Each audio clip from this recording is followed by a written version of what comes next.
Okay, నమస్తే అండి. Welcome to Harshita academy. ఈరోజు మనము ఈ వీడియోలో జీవ ప్రపంచ వైవిధ్యము అనేటువంటి యూనిట్ గురించి మనము తెలుసుకుందాం. సో ఈ వీడియోస్ అన్నీ కూడా స్కూల్ అసిస్టెంట్ బయాలజికల్ సైన్స్ సంబంధించినటువంటి వీడియోస్ అండి. సో ఈ టాపిక్ మనకి జూనియర్ ఇంటర్ జువాలజీ నుంచి తీసుకోవడం జరిగింది. మరి ఈ టాపిక్కి సంబంధించి కొన్ని ప్రీవియస్ వీడియోస్ కూడా మనం నేర్చుకున్నాము. మరి ఒకసారి మీరు ఆ ప్రీవియస్ వీడియోస్లో మనం ఏ టాపిక్స్ గురించి డిస్కస్ చేసుకోము అనే దాని గురించి కూడా మీరు ఒకసారి ప్రీవియస్ వీడియో కూడా చూడండి. ఒకసారి మీరు ఈ డైరెక్ట్గా ఈ వీడియో చూసినంత మాత్రాన మీకు ఉపయోగకరంగా ఉండదు. ప్రీవియస్ వీడియోలు కూడా కంటిన్యూగా చూడండి. చూస్తూ మీరు నోట్స్ తయారు చేసుకోండి, ఇంకా యూజ్ఫుల్గా ఉంటుంది. ఓకే, మరి టాపిక్లోనికి వెళ్ళిపోయే ముందు చిన్న రిక్వెస్ట్. మరి కొత్తగా మా ఛానల్ చూస్తున్న వారైతే ఈ వీడియో కింద ఉన్నటువంటి సబ్స్క్రైబ్ బటన్ని ప్రెస్ చేయండి. సబ్స్క్రైబ్ చేసుకోండి. సో పక్కన ఉన్నటువంటి బెల్ ఐకాన్ని ప్రెస్ చేయండి. సో బెల్ ఐకాన్ని ప్రెస్ చేయగానే మేము అప్లోడ్ చేసినట్టు వీడియో అనేది వెంటనే మీ యొక్క మొబైల్కి రావడం జరుగుతుంది ఫ్రెండ్స్. సో ఆల్రెడీ సబ్స్క్రైబ్ చేసుకున్నటువంటి వారైతే మరి వీడియో కింద ఉన్నటువంటి లైక్ బటన్ని ప్రెస్ చేయండి. మర్చిపోకండి, లైక్ చేయండి మరియు షేర్ చేయండి మీ యొక్క ఫ్రెండ్స్కి అందరికీ. సో మీరు ఇచ్చేటువంటి ఈ కామెంట్స్, ఈ యొక్క లైక్ మరియు ఈ యొక్క షేర్ వల్లనే నాకు ఎంకరేజ్మెంట్గా ఉంటుంది. మీరు ఇచ్చేటువంటి గిఫ్ట్ కూడా అదే. మీరు ఎంత ఎంకరేజ్మెంట్ అనేది ఎంత మీకు విధంగా ఉంటుందో అంత ఎక్కువ మొత్తంలో నేను మీకు ఈ విధమైనటువంటి వీడియోస్ అనేవి కూడా అందించడం జరుగుతుంది ఫ్రెండ్స్. తప్పకుండా మీరు ఈ చిన్న రిక్వెస్ట్ అనుకోండి, మరి ఈ పని చేసి పెట్టండి. Thank you. సో ఇక్కడ టాపిక్లోకి వెళ్ళే ముందు చిన్న రిక్వెస్ట్ అండి. మరి ఆల్రెడీ మనం ప్రీవియస్ వీడియోలో దీని గురించి డిస్కస్ చేసుకున్నాము. క్విజ్ అనేది కండక్ట్ చేయటం జరుగుతుందని చెప్పాము. మరి ఈ క్విజ్ కండక్ట్ చేయాలంటే ముందుగా మీరు ఇక్కడ వీడియో కింద ఉన్నటువంటి డిస్క్రిప్షన్లో ఒక లింక్ ఇవ్వటం జరుగుతుంది. ఈ లింక్ ద్వారా ఎవరైతే ఈ క్విజ్ ప్రోగ్రాంలో పార్టిసిపేట్ చేయాలనుకుంటారో వారందరూ కూడా ఈ లింక్ ఓపెన్ చేసి వారికి సంబంధించినటువంటి డీటెయిల్స్ అనేవి మీరు ఎంట్రీ చేయాల్సి ఉంటుంది. నేము, మీ యొక్క మొబైల్ నెంబర్ మరియు ఈమెయిల్ ఐడి, మరి మీరు ఎస్జిటి లేక స్కూల్ అసిస్టెంటా, ఓకే, స్కూల్ అసిస్టెంట్ బయాలజీ అనేది మీకు రాయాల్సి ఉంటుంది. అదేవిధంగా ఏ స్టేట్కి సంబంధించిన వారు అనేది కూడా మీరు రాయాల్సి ఉంటుంది. సో ఈ 5 డీటెయిల్సే ఉంటాయండి. ఈ 5 డీటెయిల్స్ తోటి మీరు ఈ గూగుల్ ఫామ్ నింపి మాకు సబ్మిట్ చేసినట్లయితే తొందరలో మీకు ఈ క్విజ్ ప్రోగ్రామ్ అనేది కండక్ట్ చేయడం జరుగుతుంది. ఈ క్విజ్ అనేది ఏ విధంగా పనిచేస్తుంది, మీరు ఏ విధంగా ఓపెన్ చేయాలి, ఏ విధంగా ఆడాలి క్విజ్ ప్రోగ్రామ్, మీరు దీనివల్ల ఉపయోగం ఏంటి అనే దాని మీద కూడా మీకు మొబైల్లో ఒక వీడియో అనేది రికార్డ్ చేసి మీకు అందించడం జరుగుతుంది. సో మీరు ఎంత తొందరగా మీరు మీ డీటెయిల్స్ అనేది నాకు పంపిస్తారో అంత తొందరలో మీకు క్విజ్ అనేది స్టార్ట్ చేయడం జరుగుతుంది. రైట్. సో ఇప్పుడు మనము ఈ వీడియోలో రాజ్యం ఎనిమేలియా, ఓకే, రాజ్యం ఎనిమేలియా అనే టాపిక్ గురించి మనం డిస్కస్ చేసుకుందాం. మరి ఈ ఎనిమేలియా రాజ్యంలో ఉన్నటువంటి జీవులన్నీ కూడా నిజ కేంద్రక జీవులు. సో ఆల్రెడీ మనం నేర్చుకున్నాం కేంద్రక పూర్వజీవులు అంటే ఏమిటి, నిజ కేంద్రక జీవులు అంటే ఏమిటి. మరి కేంద్రకాన్ని ఆధారంగా చేసుకుని అక్కడ కణాలను కావచ్చు, జీవులను కావచ్చు, ఇక్కడ 2 రకాలుగా విభజించుకున్నాము. నిజ కేంద్రక జీవులని, కేంద్రక పూర్వక జీవులని. సో ఇక్కడ ఎనిమేలియా అనేటువంటి రాజ్యంలో ఉన్నటువంటి జీవులన్నీ కూడా నిజ కేంద్రక జీవులు మరియు బహుకణ జీవులు. నిజ కేంద్రక జీవులు, బహుకణ జీవులు మరియు పరపోషక జీవులు. పరపోషక లేదా విషమ పోషక అంటాము, పరపోషక లేదా విషమ పోషక జీవులని కూడా అంటాము. సో ఈ విధంగా నిజ కేంద్రక జీవులు, బహుకణ జీవులు, పరపోషక జీవులన్నింటినీ కలిపి మనము ఈ ఎనిమేలియా అనేటువంటి రాజ్యంలో చేర్చడం జరిగింది.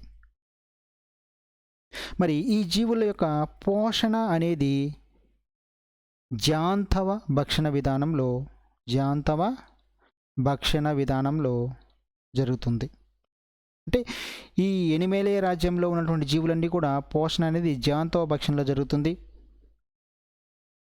మరి ఈ జీవులలో ఉన్నటువంటి కణాలకు కణ కవచాలు అనేవి ఉండవు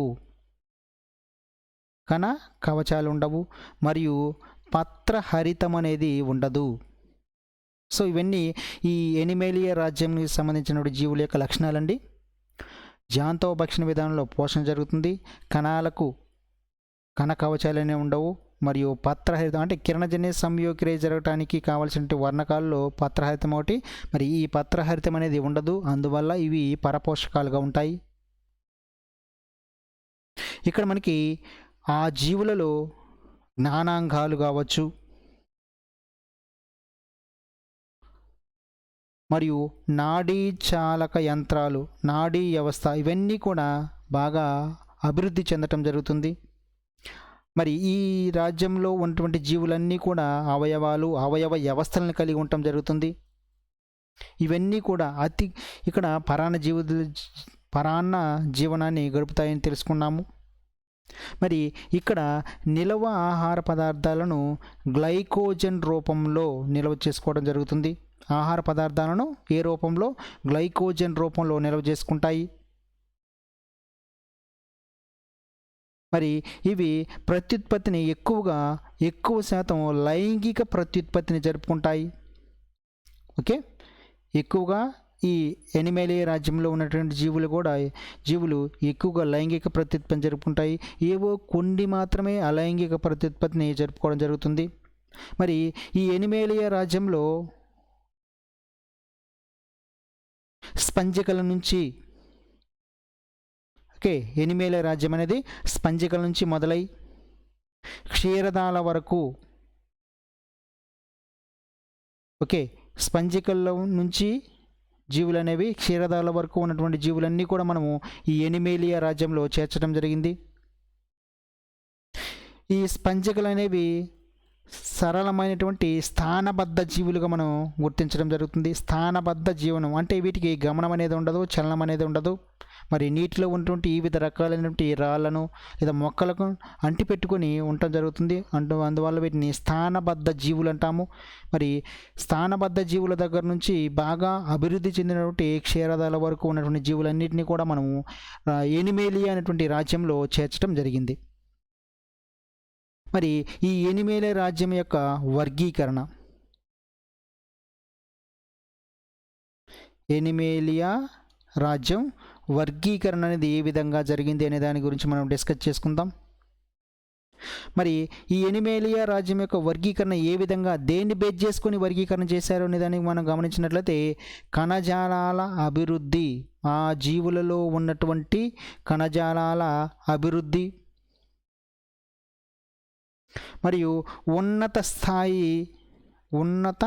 స్థాయి వ్యవస్థీకరణ అంటే ఆ జీవుల యొక్క నిర్మాణం.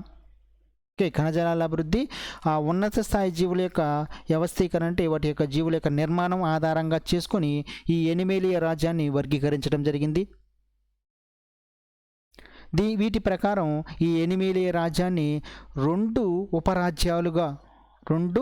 ఉపరాజ్యాలుగా విభజించడం జరిగింది. మరి ఈ రెండు ఉపరాజ్యాల్లో ఒకటి పేరాజోవా, మరి రెండవది యూమెటాజోవా.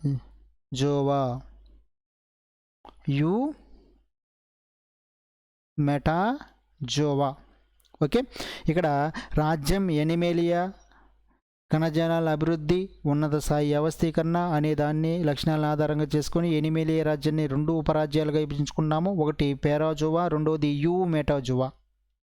మరి పేరాజోవాలో ఉన్నటువంటి జీవులన్నీ కూడా స్పష్టమైనటువంటి కణజాలాలు లేని బహుకణ జీవులు. అంటే కణజాలాలు ఉంటాయి కానీ స్పష్టమైన క్లియర్గా ఉన్నటువంటి కణజాలాలు ఉండవు. స్పష్టమైనటువంటి కణజాలాలు లేని బహుకణ జీవులు. స్పష్టమైనటువంటి కణజాలాలు లేని బహుకణ జీవులన్నింటినీ మనం పేరాజోవా అనేటువంటి ఉపరాజ్యంలో చేర్చాము. మరి ఈ రాజ్యంలో ముఖ్యంగా పొరిపెరా వర్గానికి చెందినటువంటి జీవులను మాత్రమే ఉంచడం జరిగింది. పేరాజోవా అనేటువంటి ఉపరాజ్యంలో పెరిపెరా అనేటువంటి వర్గానికి చెందినటువంటి జీవులను మనం ఉదాహరణగా చెప్పుకోవడం జరుగుతుంది. మరి వీటికి ఉదాహరణలుగా పొరిపెరా వర్గంలో ఉండే జీవులకు ఉదాహరణగా మనం స్పంజికలు, చెప్పుకోవడం జరుగుతుంది. సో ఈ పెరిపెరా వర్గంలో ఉన్నటువంటి జీవులకు ఉదాహరణలుగా స్పంజికలు. నెక్స్ట్ మనకి యూమెటాజువా, రెండవ ఉపరాజ్యం యూమెటాజువా. ఇవి స్పష్టమైనటువంటి కణజాలాలతో నిర్మితమైనటువంటి బహుకణ జీవులు. ఈ పెరాజోవాలో ఉన్నటువంటి జీవులు ఏ విధంగా ఉన్నాయంటే స్పష్టమైనటువంటి కణజాలాలు లేకుండా ఉన్నటువంటి బహుకణ జీవులు. మరి యూమెటాజోవాలో ఉన్నటువంటి జీవులు స్పష్టమైన క్లియర్గా ఉన్నటువంటి కణజాలాలతో కూడినటువంటి బహుకణ జీవులు. ఇవి రెండు కూడా బహుకణ జీవులే, కానీ ఇక్కడ వీటి యొక్క జీవుల్లో స్పష్టమైనటువంటి కణజాలాలని ఉండవు. మరి వీటిలో యూమెటాజోవాలో స్పష్టమైనటువంటి కణజాలాలు ఉండి బహుకణ జీవులు కలిగి ఉన్నటువంటి వాటిని అన్నింటినీ మనం యూమెటాజోవాలో చేర్చడం జరిగింది. మరి ఈ యూమెటాజోవాలో ఉన్నటువంటి జీవులన్నీ కూడా వాటి యొక్క దేహంలో అవయవాలను కలిగి ఉంటాయి మరియు అవయవ వ్యవస్థలను కూడా కలిగి ఉండటం జరుగుతుంది. అవయవాలు ఉంటాయి, అవయవ వ్యవస్థలను కూడా కలిగి ఉన్నటువంటి జీవులన్నింటినీ కూడా మనం యూమెటాజోవాలో ఉంచడం జరిగింది. సో ఈ యూమెటాజోవాను మనము రెండు శ్రేణులుగా విభజించవచ్చు. యూమెటాజోవాను మనము రెండు శ్రేణులుగా విభజించడం జరిగింది. ఒకటి రేడియేటా, దీన్ని మనము లేదా డిప్లోబ్లాస్టికా అంటాం. డిప్లోబ్లాస్టికా. రెండవది బైలటీరియా, దీన్ని మనము ట్రిప్లోబ్లాస్టికా. ఓకే, సో ఒకసారి అయిపోయిన తర్వాత చివరిలో మనం ఒక ఫ్లో చార్ట్ వేసుకుందాం. ఈ రాజ్యం ఎనిమేలి అనేది ఎన్ని ఉపరాజ్యాలుగా విభజించాము, ఆ ఉపరాజ్యాలను మళ్ళీ ఎన్ని శ్రేణులుగా విభజించాము, ఆ శ్రేణులు మళ్ళీ ఎన్ని డివిజన్లుగా చేసుకున్నాము అనే దాని గురించి ఒక క్లియర్గా ఒక ఫ్లో చార్ట్ రూపంలో మనం ఎండింగ్లో మనం నేర్చుకుందాం. సో ఇప్పుడు మనం ఒక్కొక్క దాని గురించి డీటెయిల్డ్గా మనం నేర్చుకుందాం. సో ఇక్కడ మనకి ఎనిమేలియా రాజ్యాన్ని రెండు ఉపరాజ్యాలుగా ఈ లక్షణాలను బట్టి మనం విభజించాము. ఒకటి పెరాజోవా, రెండోది యూమెటాజోవా.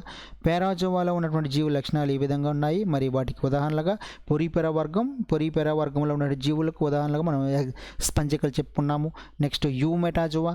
ఈ యూమెటాజోవాలో ఉన్నటువంటి జీవులన్నీ కూడా స్పష్టమైనటువంటి కణజాలాలను కలిగి ఉన్నటువంటి బహుకణ జీవులు. ఇవన్నీ కూడా అవయవ వ్యవస్థలతో కూడినటువంటి ఉన్నత శ్రేణి జీవులుగా మనం చెప్పుకోవడం జరుగుతుంది. సో యూమెటాజోవాను రెండు శ్రేణులుగా మనం విభజించుకున్నాము. మరి ఒకటవ శ్రేణి రేడియోటా లేదా డిప్లోబ్లాస్టికా, రెండవ శ్రేణి బైలటీరియా లేదా ట్రిప్లోబ్లాస్టికా. ఇప్పుడు ఈ రేడియోటా లేదా డిప్లోబ్లాస్టికా అనేటువంటి మరియు బైలటీరియా లేదా ట్రిప్లోబ్లాస్టికా అనేటువంటి జీవుల యొక్క లక్షణాలు మనం ఒకసారి గమనిద్దాం. సో ఒకసారి మళ్ళీ చూడండి. శ్రేణి ఒకటవ శ్రేణి అండి. శ్రేణి 1లో రేడియేటా లేదా డిప్లోబ్లాస్టికా. మరి ఈ జీవుల యొక్క లక్షణాలు మనం గమనించినట్లయితే ఇవి వలయ సౌష్ఠవం కలిగినటువంటి జీవులు.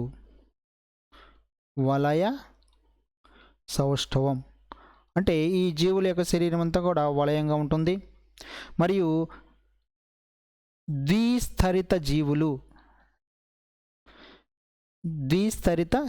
అంటే ఈ జీవుల యొక్క శరీరం అనేది కూడా రెండు స్తరాలతోటి ఏర్పడి ఉంటుంది. అంటే ఈ జీవులు పిండ దశలో ఉన్నప్పుడు రెండు స్తరాలను కలిగి ఉండటం జరుగుతుంది. ఈ జీవుల యొక్క పిండ దశలో రెండు స్తరాలు ఉంటాయి, అందువల్ల వీటిని ద్విస్తరిత జీవులు అన్నాము. ఈ రెండు స్తరాల్లో ఒకటి బహిస్త్వచము, రెండోది అంతత్వచము.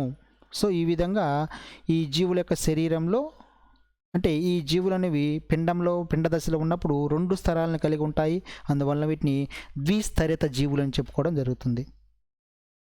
మరియు నిజమైనటువంటి బహుకణ జీవులు, నిజమైన బహుకణ జీవులు.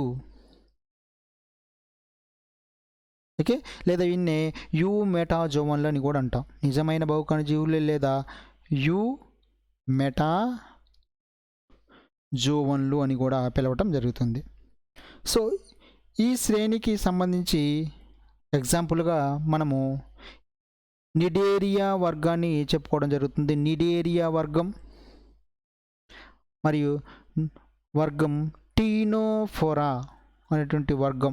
సో ఈ రెండు వర్గాలను మనము ఈ రేడియోటా లేదా డిప్లోబ్లాస్టికా, డి అంటే ఇక్కడ రెండండి కాబట్టి ఇక్కడ రెండు స్థరాలతోటి త్వచాలతోటి నిర్మితమై ఉంటుంది కాబట్టి దీన్ని డిప్లోబ్లాస్టికా అన్నాం లేదా రేడియోటా. సో ఈ రేడియోటా లేదా డిప్లోబ్లాస్టికా అనేటువంటి శ్రేణికి సంబంధించి నిడేరియా మరియు టీనోఫెరా అనేటువంటి రెండు వర్గాలను ఈ రేడియోటా లేదా డిప్లోబ్లాస్టికా అనేటువంటి శ్రేణిలో మనం ఉంచడం జరుగుతుంది. మరి ఈ నిడేరియా వర్గానికి సంబంధించి మనము హైడ్రా, అరీలియా అనేటువంటి జీవులు మనం ఉదాహరణగా చెప్పుకోవచ్చు. మరి టీనోఫెరా వర్గానికి సంబంధించి కంకయుత జెల్లీలు, కంకయుత జెల్లీ చేపలు అనేవి ఇక్కడ ఈ టీనోఫెరా వర్గానికి చెందినటువంటి జీవులుగా మనం చెప్పుకోవడం జరుగుతుంది. సో ఇక్కడ అన్నీ గుర్తుపెట్టుకోవాలండి. నిడేరియా, టీనోఫెరా అనేటువంటి ఈ రెండు వర్గాలు రేడియోటా లేదా డిప్లోబ్లాస్టికా అనేటువంటి శ్రేణిలో మనం ఉంచడం జరిగింది, చేర్చడం జరిగింది. నెక్స్ట్ రెండవ శ్రేణి బ్యాక్టీరియా. రెండవ శ్రేణి బ్యాక్టీరియా లేదా ట్రిప్లోబ్లాస్టికా. ట్రిప్లోబ్లాస్టికా, ట్రీ అంటే మూడు, అంటే ఇక్కడ పేర్లోనే ఉందండి. ఇక్కడ బ్యాక్టీరియా లేదా ట్రిప్లోబ్లాస్టికా జీవులన్నీ కూడా త్రిస్తరిత జీవులు. త్రిస్తరిత జీవులు అంటే ఈ జీవులు అనేవి పిండ దశలో ఉన్నప్పుడు మూడు త్వచాలను కలిగి ఉంటాయి. ఒకటి బాహ్య, రెండవది మధ్య, మూడు అంతర. సో ఈ విధంగా పిండ దశలో ఉన్నప్పుడు మూడు త్వచాలను కలిగి ఉంటాయి కాబట్టి వీటిని మనము త్రిస్తరిత జీవులు అన్నాము.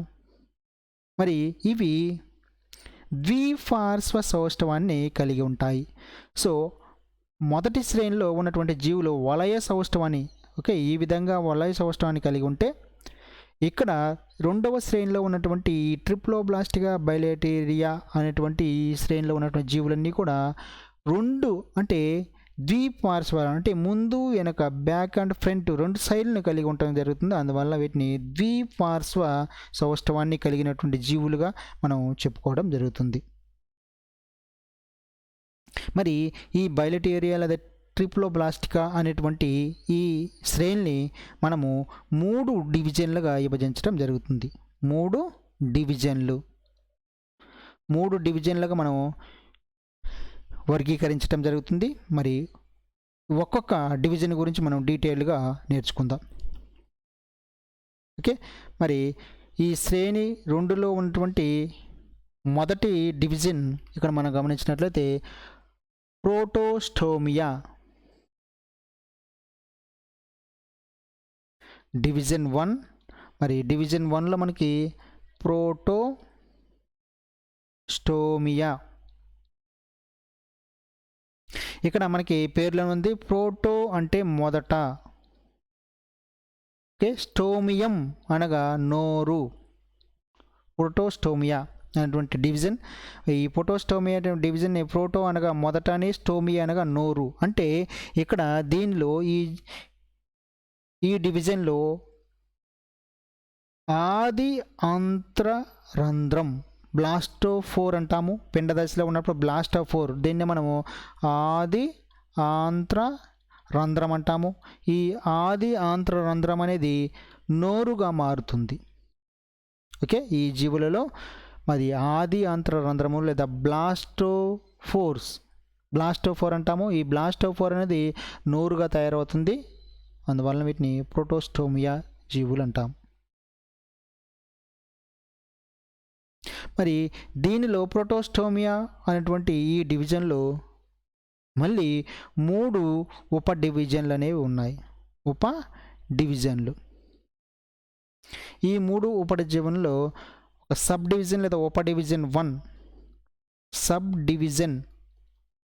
సో కొంచెం కన్ఫ్యూజన్ ఉంటుంది. 1కి 2 సార్లు వీడియోను మీరు చూడండి, నోట్స్ రాసుకోండి, ప్రయత్నం చేయండి, అర్థమవుతుంది. అర్థం కాలేదు అని వదిలేయద్దండి. 1కి 2 లేదా 3 సార్లు చూడండి. మనం ఎన్నిసార్లు దాన్ని మనం చూస్తే అంత మనకి ఈజీగా అర్థమవుతుంది. ఒక్కసారి మనం దాని మీదనే కాన్సన్ట్రేట్గా చూడండి. మైండ్ ఇక్కడ వీడియోస్ దగ్గర పెట్టి చూడండి. ఎక్కడో మైండ్ పెట్టి ఓన్లీ మనం ఫిజికల్గా వీడియో చూస్తున్నంత మాత్రాన ఉపయోగం లేదు. సో ఇది ఎంటర్టైన్మెంట్ ఛానల్ కాదు, ఎంటర్టైన్మెంట్ వీడియో కాదు. ఇది మన జీవితానికి పనికొచ్చేటువంటి, మన జీవితాన్ని మన జీవితంతో పాటు మన యొక్క కుటుంబ సభ్యులను మార్చేటువంటి వీడియోస్ ఇవన్నీ కూడా. ఓన్లీ ఎంటర్టైన్మెంట్ ఛానల్ అయితే కాసేపు నవ్వుకుంటాము, వదిలేస్తాము. సో అటువంటి ఛానల్ని ఎక్కువగా మనం ఆదరిస్తాం. ఒక్కసారి ఆలోచించండి ఫ్రెండ్స్, ఇవి మన 60 సంవత్సరాల జీవితాన్ని మార్చేటువంటి వీడియోస్. ఓకే, మరి అదే ఎంటర్టైన్మెంట్ ఛానల్ చాలా ఉన్నాయి. ఒక్కసారి మనకి బాగా నవ్వు వచ్చేటువంటి మనకి ఇష్టమైన ఛానల్ వెంటనే సబ్స్క్రైబ్ చేసుకోవటం, లైక్ చేయటం, కామెంట్ చేయటం ఇవన్నీ చేస్తాం. కానీ ఈ ఛానల్స్ ఏవైతే ఉన్నాయో మన జీవితానికి, మన జీవితాలకు పనికి వచ్చేటువంటి ఛానల్స్ ఇవన్నీ కూడా, ఈ వీడియోస్ ఇవన్నీ కూడా. మరి ఇటువంటి ఛానల్ని చూడండి.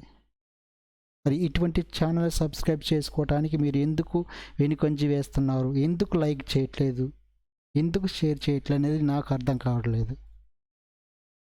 సో ఇక్కడ 60-40. సో ఇదేంటి తెలుసా ఫ్రెండ్స్, 60-40%. ఇక్కడ నేను చేసేటువంటి వీడియోస్, నా ఛానల్లో ఉండేటువంటి వీడియోస్ 60% సబ్స్క్రైబ్ చేసిన వాళ్ళు వీడియోస్ వాచింగ్ చేస్తున్నారు. 40%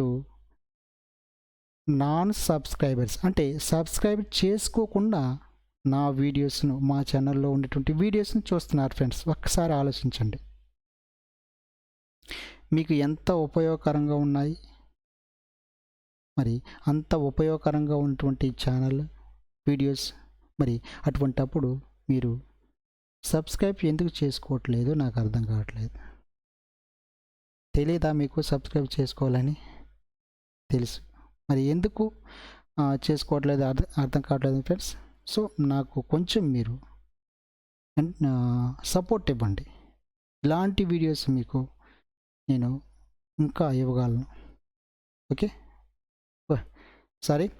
ఓకే అండి. సో ఇక్కడ సబ్ డివిజన్ 1, మరి ఇక్కడ 3 సబ్ డివిజన్లుగా విభజించుకున్నామని తెలుసుకున్నాము.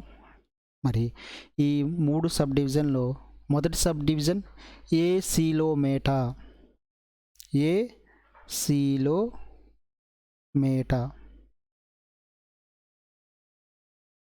ఈ ఏసిలోమేటా అనగా ఏ అనగా రహిత, ఏ అనగా రహిత అనే అర్థం. సీలోమ్ అనగా శరీర కుహరము, సీలోమ్ అనగా శరీర కుహరం. మరియు ఏటా అనగా కలిగి ఉండటం అని అర్థం.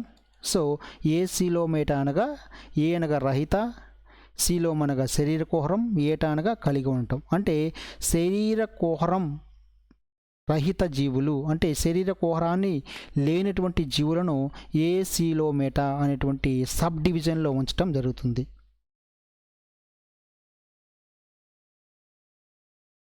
అంటే వీటిలో శరీర కుహరం అనేది ఉండదు. శరీర కుహరం అంటే ఏమిటి ఇక్కడ? ఓకే, ఇక్కడ మన బాడీ ఈ విధంగా ఉన్నప్పుడు బాడీ లోపల వివిధ రకాలైనటువంటి పార్ట్స్ అనేవి మనకి ఉంటాయి, ఈ అవయవాలు. ఈ అవయవాలకు శరీరానికి మధ్య మనకి ఒక గ్యాప్ ఉంటుంది. దీన్ని మనం ఖాళీ ప్రదేశాన్ని శరీర కుహరము అంటాం. సో ఇక్కడ శరీర కుహరం అనేది ఉండదు ఇటువంటి జీవులు. శరీర కుహర రహిత జీవులు ఏసిలోమేటాలో ఉన్నటువంటి జీవులు. ఇవన్నీ కూడా ఘన దేహ నిర్మాణాన్ని కలిగి ఉంటాయి. ఘన దేహ, ఓకే, ఘనదేహ నిర్మాణం అంటే వాటి యొక్క దేహ నిర్మాణంలో ఏ విధంగా ఉంటాయి, ఘన రూపంలో ఉంటుంది. ఓకే, ఘనదేహ నిర్మాణాన్ని కలిగి ఉన్నటువంటి మొదటి త్రిస్థరిత జీవులు. ఓకే, ఇక్కడ బిట్టు ఇంపార్టెంట్ బిట్ అండి, గుర్తుపెట్టుకోండి. ఘనదేహ నిర్మాణాన్ని కలిగినటువంటి మొదటి త్రిస్థరిత జీవులు ఏవి అంటే ఏసిలోమేటా జీవులు. ఏసిలోమేటా జీవులు. మరి ఈ ఏసిలోమేటా జీవులు అనేవి ఓకే, ఏసిలోమేటా జీవులు అనేవి ఏ ఉపరాజ్యానికి సంబంధించినవి అంటే యూమెటాజువా అనేటువంటి ఉపరాజ్యానికి చెందినటువంటి జీవులు ఏసిలోమేటా జీవులు, యూమెటాజువా. ఓకే, సో నెక్స్ట్ మనకి ఉన్నటువంటి సబ్ డివిజన్ 2 అండి. Sub division 2. సబ్ డివిజన్ 2లో మనకి సైజోసిలోమేటా. సైజోసిలోమేటా. ఓకే ఫ్రెండ్స్, సైజోసిలోమేటా అంటాము. సైజో అంటే చీలిక. ఓకే, మరి సీలోమ్ అంటే ఆల్రెడీ చెప్పుకున్నాం, శరీర కుహరం. ఏటా అంటే కలిగి ఉండడం. అంటే ఇవి శరీర కుహరాన్ని కలిగి ఉంటాయి, విభక్త శరీర కుహరాన్ని కలిగి ఉన్నటువంటి జీవులు సైజోసిలోమేటా జీవులు. అంటే నిజమైనటువంటి శరీర కుహరాన్ని కలిగి ఉన్నటువంటి జీవులు సైజోసిలోమేటా జీవులు.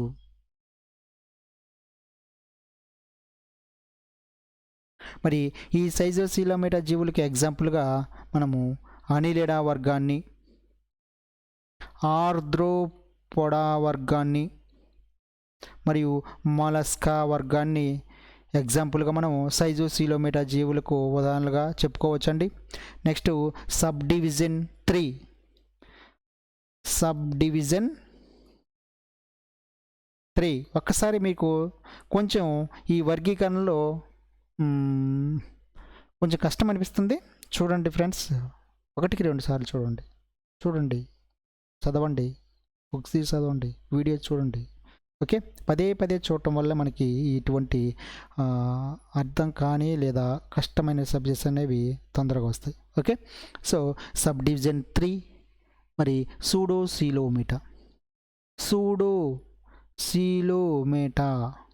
సూడో అనగా ఓకే, సూడో అనగా ఏంటి, అర్థం ఏంటి, మిథ్య. ఓకే, సీలోమ్ శరీర కుహరం. ఓకే, నెక్స్ట్ ఏటా అనగా కలిగి ఉండడం, అంటే మిథ్యా శరీర కుహరాన్ని కలిగి ఉంటే, అంటే ఇక్కడ శరీర కుహరం ఉంటుంది కానీ నిజమైనటువంటి శరీర కుహరం ఉండదు. దాన్ని మనం మిథ్యా శరీర కుహరము అంటాము. అంటే ఇక్కడ దేహం అనేది ఉంటుంది, ఈ దేహ కుడ్యానికి ఆహార నాళానికి మధ్య.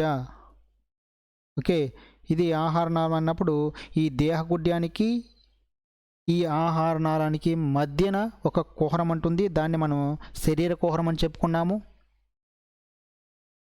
ఈ శరీర కుహరం అనేది మధ్య త్వచ ఉపకళా స్థరాలతో ఆవరించబడి ఉండదు. అందువల్ల దీన్ని మనం సూడోసిలోమ్ లేదా మిథ్యా శరీర కుహరం అంటాము.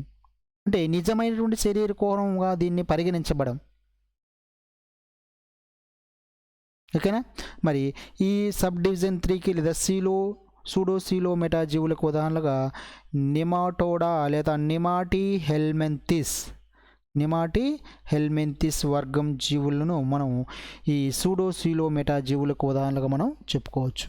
సో ఆల్రెడీ మనం సూడోసిలోమేటా సైజోసిలోమేటా అని చెప్పుకున్నాము. ఏసిలోమేటా జీవులకు ఉదాహరణగా మనము ప్లాటిహెల్మింథిస్. ఓకే, ప్లాటిహెల్మింథిస్ వర్గాన్ని మనం ఎగ్జాంపుల్గా చెప్పుకోవచ్చు. ఒకసారి చూడండి, ఏసిలోమేటా సంబంధించి మనము ఎగ్జాంపుల్గా ప్లాటి హెల్మెంతిస్ తీసుకుంటాము. అంటే బల్లపరుపు జీవులండి ప్లాటి హెల్మెంతిస్ జీవులు. నెక్స్ట్ సూడోసిలోమేటా సంబంధించి మనము నిమాటి హెల్మెంతిస్, ఓకే, నెమటోడా లేదా నిమాటి హెల్మెంతిస్ వర్గానికి ఎగ్జాంపుల్గా చెప్పుకుంటాము. నెక్స్ట్ మూడవది మనకి సైజోసిలోమేటా. ఈ సైజోసిలోమేటా సబ్ డివిజన్కి సంబంధించి మనము ఇక్కడ అనెలడా, ఆర్థోపోడా, మొలస్కా వర్గాలను మనం ఎగ్జాంపుల్గా మనం ఈ సబ్ డివిజన్కి చెప్పుకోవడం జరుగుతుంది. ఓకే, సో నెక్స్ట్ మనకి డివిజన్ 2. మరి ఈ డివిజన్ 2లో మనకి డ్యూటిరోస్టోమియా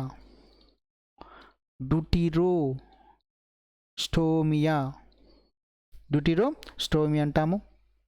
మరి ఇక్కడ డ్యూటిరోన్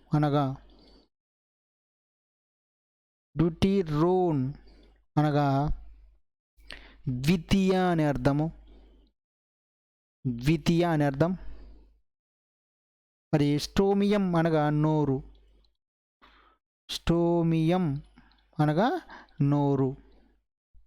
ఇక్కడ మనకి డివిజన్ 1ని ప్రోటోస్టోమియా అన్నాము.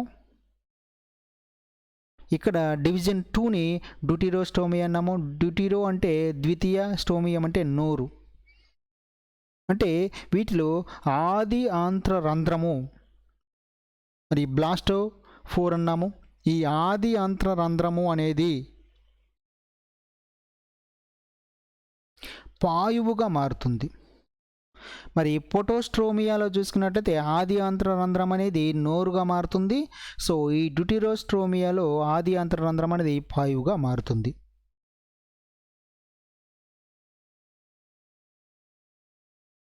మరి ఇక్కడ ఈ డివిజన్ 2 లేదా ఈ డ్యూటిరోస్టోమియాను మనం చూసుకున్నట్లయితే ఒకే ఒక సబ్ డివిజన్ ఉంది. మరి ఆ సబ్ డివిజన్ని మనం ఎంటిరోసిలోమేటా అంటాం. ఎంటిరోసిలోమేటా అనేటువంటి సబ్ డివిజన్ను ఈ డ్యూటిరోస్టోమియా అనేది కలిగి ఉంటుంది.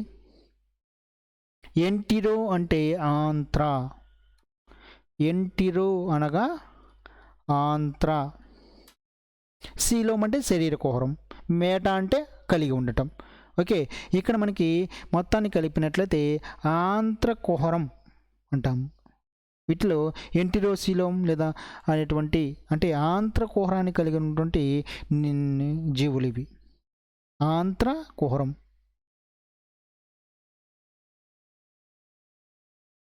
మరి ఈ జీవులకు ఉదాహరణ ఎంటిరోసిలోమేటా జీవులకు ఎగ్జాంపుల్గా ఇకైనోడెర్మేటా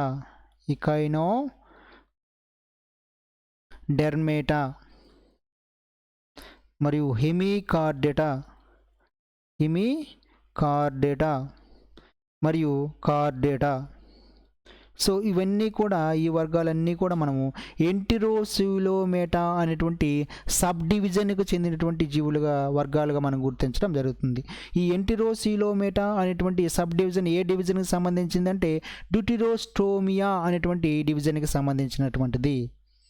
ఈ డ్యూటిరోస్టోమియా అనేటువంటి డివిజన్ మనకి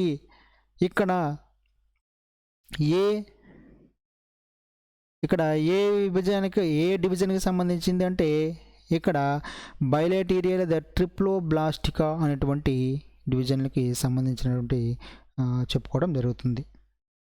ఓకే అండి, సో ఈ విధంగా మనము రాజ్యం ఎనిమేలియాను వర్గీకరించడం జరిగింది. కొంచెం మనకి కన్ఫ్యూజన్గా ఉన్నటువంటి టాపిక్ కొంచెం దగ్గరగా మన దగ్గర పెట్టుకొని చదివినట్లయితే ఈజీగా ఉంటుంది. ఒకసారి చూడండి, మళ్ళీ రెండోసారి చూడండి. ఓకే, ఇలా పదే మనం ఇక్కడ కొంచెం కష్టంగా ఉన్నటువంటి వీడియోస్ని మనం చూడటం వల్ల లేక చదవటం వల్ల, ఓకే, నోట్స్ రాసుకోవటం వల్ల మనము ఈజీగా అండర్స్టాండింగ్ అవుతుంది, ఈజీగా అర్థమవుతుంది. ఓకే, మరి ఇక్కడ ఆ విధంగా చదివితేనే మనకి బిట్స్ అనేది మిస్ కాకుండా ఉంటాయి. సో మనకు అర్థం కావట్లేదు అనేది ఉండదండి. మనం దాని మీద ఏ విధంగా కాన్సన్ట్రేటివ్గా చదువుతున్నాము లేదా చూస్తున్నాము అనే దాని మీదనే ఉంటుంది. కానీ మనం అర్థం కాలేదు అంటే దాని మీద మనం ఫోకస్ చేయలేదని అర్థం. బోర్ కొడుతుందని ఊరికనే వదిలేస్తాం. బాగా ఎక్కువగా ఉంది వీడియో అని, లేదా బాగా బోర్ కొడుతుందని, ఇదేం అర్థం కావట్లేదని వదిలేస్తే అలానే ఉంటుంది అది. ఎప్పుడైతే క్లిష్టంగా ఉంటుందో ఆ సబ్జెక్టు లేదా టాపిక్ అనేది కొంచెం కొంచెం చూడండి. ఓకే. సో మనం ఒక్కసారిగా వీడియో ఉన్నటువంటి మొత్తం ఒకసారి చూస్తే కన్ఫ్యూజన్ ఏర్పడుతుంది. అలా కాదు, కొంచెం చూడండి, ఒక 10 మినిట్స్ చూడండి. ఆ 10 మినిట్స్కి సంబంధించి నోట్స్ రాసుకోండి. అలా 10 మినిట్స్ అలా పెంచుకుంటూ వెళ్తే వీడియో మొత్తం కవర్ అవుతుంది, ఆ టాపిక్ మొత్తం కవర్ అవుతుంది. మనకు కావాల్సినటువంటి మార్క్స్ మనం గెయిన్ కావచ్చు. రైట్. ఓకే ఫ్రెండ్స్, సో ఈ విధంగా మనము రాజ్యం ఎనిమిలియను వర్గీకరించుకోవడం జరిగింది. సో ఇదే ఇప్పుడు చెప్పుకున్న దాన్ని అంతటినీ కూడా మనము ఒక ఫ్లో చార్ట్ రూపంలో నేర్చుకుందాం. ఓకే. సో ఇక్కడ మనకి ఎనిమేలియా రాజ్యం,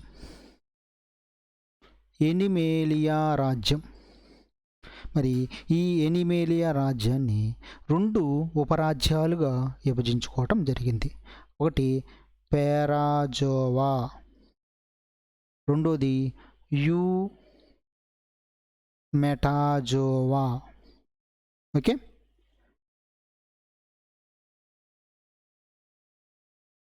రెండు ఉపరాజ్యాలు. సో ఇది ఎనిమేలియా రాజ్యం. ఈ ఎనిమేలియా రాజ్యాన్ని మనం 2 ఉపరాజ్యాలుగా విభజించుకున్నాము, పేరాజోవా అని, రెండవది యూ మెటాజోవా అని. మరి ఈ పేరాజోవాకి ఎగ్జాంపుల్గా వర్గం, పొరిపెరా చెప్పుకోవడం జరిగింది. ఈ పొరిపెరా వర్గానికి సంబంధించినటువంటి జీవులు మనం స్పంజికలు చెప్పుకోవటం కూడా జరిగింది. నెక్స్ట్ ఇక్కడ యూ మెటాజోవా. ఈ యూ మెటాజోవాని 2 శ్రేణులుగా విభజించడం జరిగింది. 2 శ్రేణులుగా యూ మెటాజోవాను వర్గీకరించుకున్నాము. మరి ఆ 2 శ్రేణుల్లో ఒకటి రేడియేటా,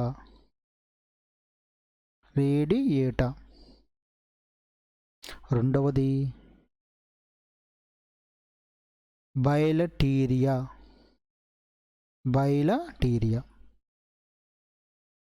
మరి ఈ రేడియోటా లేదా డిప్లోబ్లాస్టికా అనే దానికి సంబంధించి మనము నిడేరియా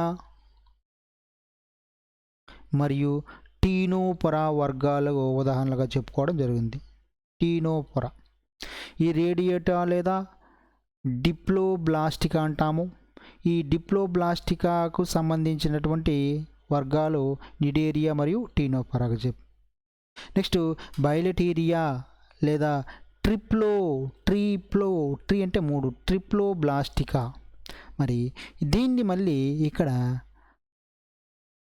2 డివిజన్లుగా మనం విభజించడం జరిగింది. 2 డివిజన్లు.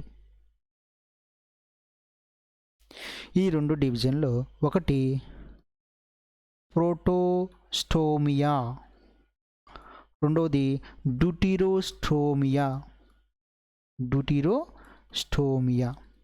ఓకే, నోట్స్ రాసుకోండి. నోట్స్ రాసుకుంటేనే మనకి నోట్స్ రాసుకొని పదే మనం వీడియోని కానీ లేదా రాసుకున్న తర్వాత నోట్స్ని మనం చదివితేనే ఇటువంటి టాపిక్స్ అనేవి గుర్తుంటాయండి. సో ఇటువంటి మనకి క్వశ్చన్స్ అనేవి అడిగినప్పుడు కొంచెం కన్ఫ్యూజన్ అనేది ఉంటుంది. మనం ఎంతో చాకచక్యంగా దీన్ని ఇటువంటి టాపిక్స్ని మనం పట్టుకొనిస్తేనే మనం బిట్స్ పోకుండా ఉంటాయి. కాబట్టి ఇటువంటి టాపిక్స్ని మనం చదువుకోగలిగితే మిగతా టాపిక్స్ అన్నీ ఈజీ అండి. ఓకే. ప్రోటోస్టోమియా అన్నాము, డ్యూటిరోస్టోమియా అన్నాము. మరి ఈ ప్రోటోస్టోమియాను మళ్ళీ ఇక్కడ 3 సబ్ డివిజన్లుగా మనం వర్గీకరించుకోవడం జరిగింది. 3 సబ్ డివిజన్లు. ఈ 3 సబ్ డివిజన్లో ఒకటి ఏసిలోమేటా, రెండవది సూడోసిలోమేటా, మూడవది సైజోసిలోమేటా,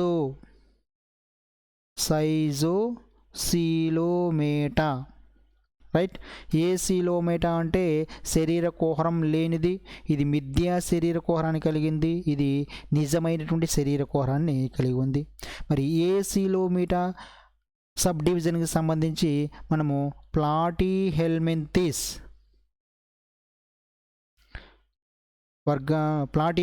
వర్గాన్ని మనం ఏ సీలోమేటా సబ్ డివిజన్కి ఎగ్జాంపుల్గా చెప్పుకుంటాము.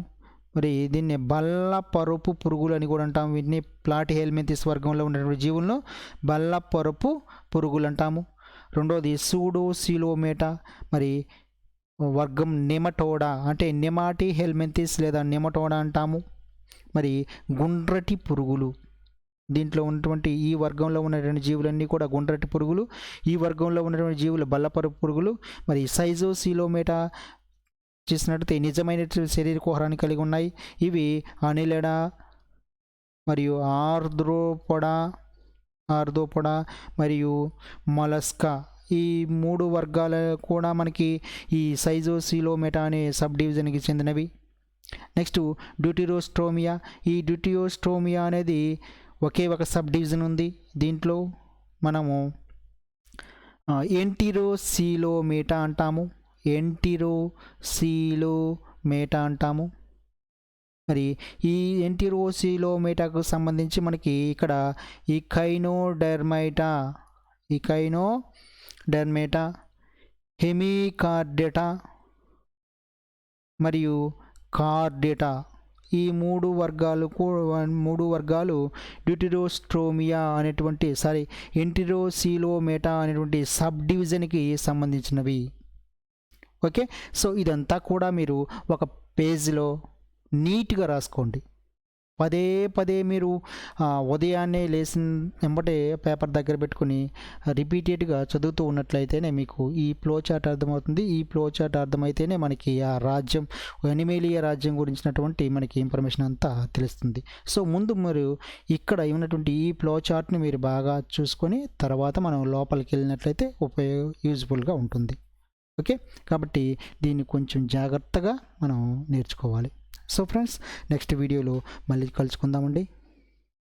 సో మీకు చెప్పాను కదా వీడియోలో, ఇక్కడ మీకు లింక్ అనేది ఇవ్వటం జరుగుతుంది. ఈ లింక్ ద్వారా మీరు క్విజ్లో పార్టిసిపేట్ చేయాలి అనుకుంటే